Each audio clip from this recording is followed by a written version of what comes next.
Hey guys, so welcome to Mad Talk with me, Maz. So today I just felt like I should just answer a question that I've been getting asked a lot since I started my medical rotation. So here is the question. Where's the thing? Where is the thing? I'm going to be talking a little bit about internship year, basically. Because I've had some people ask me how my internship has been going and how to prepare for it. So I just wanted to answer the question to prepare for it, really.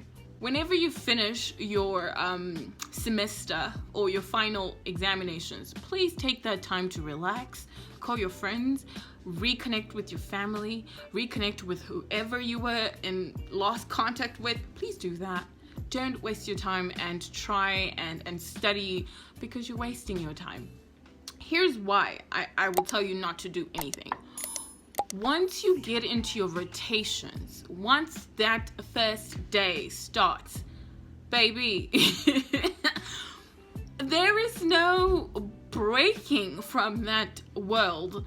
So you need to make sure your mind is on a reset button and you're ready to go. You're ready to go. Ready. Just bam, I'm ready to go.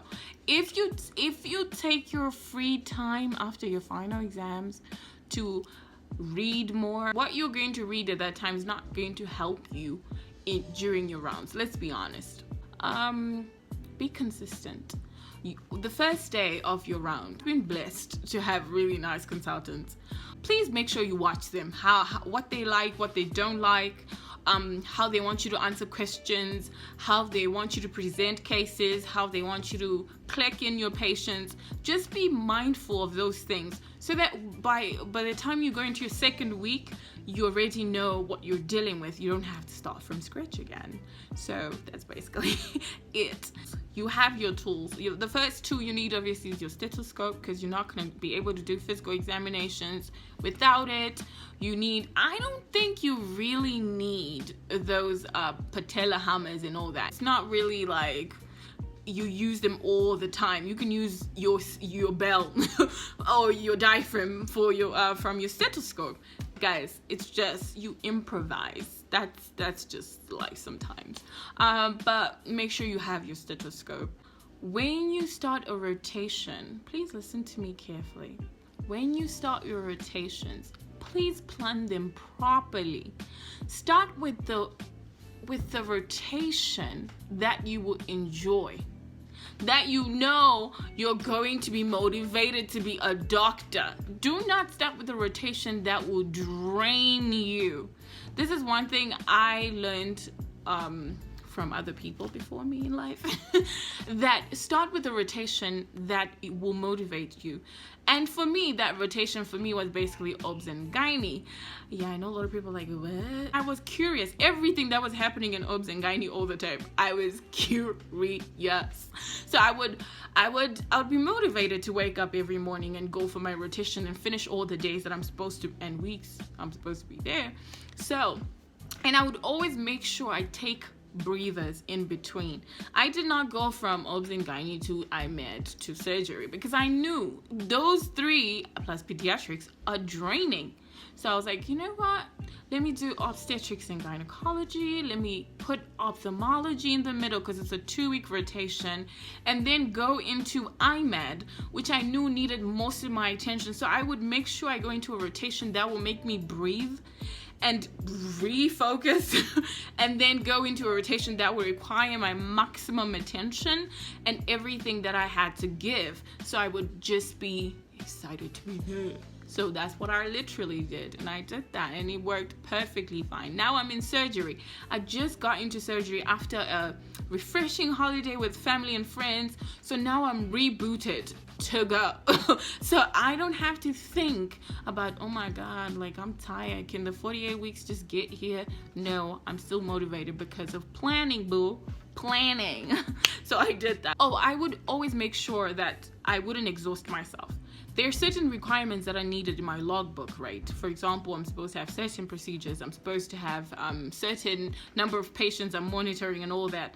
So I'd make sure I would divide my time wisely. So if my firm is on call, I would make sure I'd go and call on some days, and some days I wouldn't, because you don't want to exhaust yourself, and you're not getting paid for it, but like you don't want to exhaust yourself, so you do things that will keep you going and still recharged for the morning rounds. Trust me, you don't want to know what happens in the morning rounds. We'll talk about that another time, but you really want to be, every day you wake up, you really want to be rejuvenated, because that's like the biggest thing to me. I need to wake up and I'm like, hello, I made it to another day.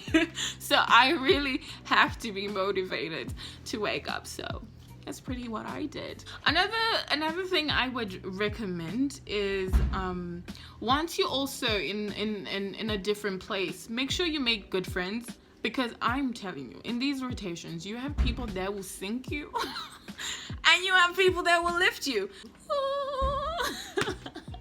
Because too many Judas in here. But anyways, that's pretty much about internship. What you've been doing the past 5 years has been enough, if you are doing something, has been or is enough. And so you need to just take that knowledge and boost it with what you're learning throughout the morning rounds. And make sure when you're learning new things, you go home and review them. That's how they stick in your head. Because once you start learning stuff and you go home and you wake up and you just go the next day and you don't review them, you forget. And when the consultants don't like that, when they ask you a question they've asked before and you don't know, they're like, okay, now we're wasting our time. Really study your consultants really well. And yeah, just enjoy your internship. Just take your body, your brain, and be ready to learn. Be ready to be adventurous in the hospital. You know what I mean? Be adventurous. Don't just be, and be spontaneous too. Don't just be that person that just gets in there like, oh, I'm scared, I don't want to touch needles. Oh, there's so many sick people outside. No, you will never learn. Your 48 weeks will just go by like this. And you don't learn anything. Just be in there like, I'm ready to play dirt. Like, enjoy it, because you never get this experience anywhere else, and you never get it again, because next year, boo, or in a couple of months, you will be doing this for the rest of your life. So you need to take this moment and take advantage of all the help you're getting from the consultants, from the junior doctors, from the registrars, from the SRMOs, from everybody. Just grab it. Just grab it in your brain, your hands. Just make it muscle memory, baby. And you learn.